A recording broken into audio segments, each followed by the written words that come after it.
Hello friends, welcome back my channel. এপ্রিলের 12 তারিখ যখন আমি ডুয়ার্স যাওয়ার জন্য বেরিয়েছিলাম, তখন ডুয়ার্স পৌঁছানোর আগে নিউ মালদা স্টেশনে নামার আগে আমরা এত সুন্দর একটি অপূর্ব দৃশ্য ট্রেন থেকেই দেখতে পাচ্ছিলাম।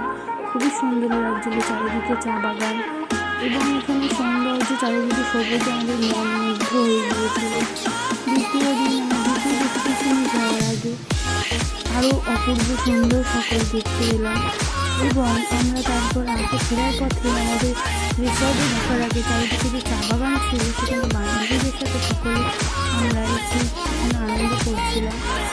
তারপর হচ্ছে এই ভিডিওটি আমরা তৃতীয় দিন ঘুরতে যাবো করছিলাম তখন আমাদের এত সুন্দর চা বাগানকে দিয়ে গিয়েছিলাম আমরা। তো ওখানে দেখছিলাম চারিদিকে এত সুন্দর কাজ হচ্ছিল এবং এখানে যে কালার ছিল এগুলো বিভিন্ন রকম মন্ত্র লেখা ছিল। এটি হলো বিন্দু, যে ওই ব্রিজের পাশে জল ঢাকা নদী অবস্থান করে। আসার সময় দেখলাম এক গাছ থেকে আরেক গাছে ময়ূর উড়ে যাচ্ছে, এত সুন্দর জল এবং এই পতাকাগুলোর মতো দেখতে এখানে কিছু একটা ভুটানি মন্ত্র লেখা ছিল।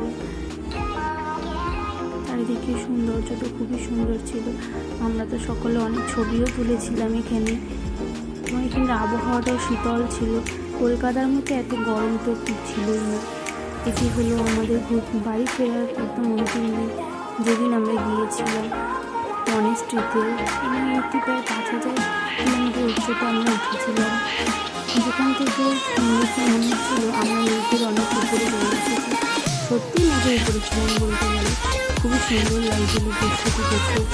যখন আমরা রিসর্টে ফিরে আসছিলাম তখন ছিলাম চারিদিকে চা বাগান দেখলেই তো একবারে মনটা আমাদের ঘুরিয়ে যাচ্ছিল, এত সুন্দর লাগছিল।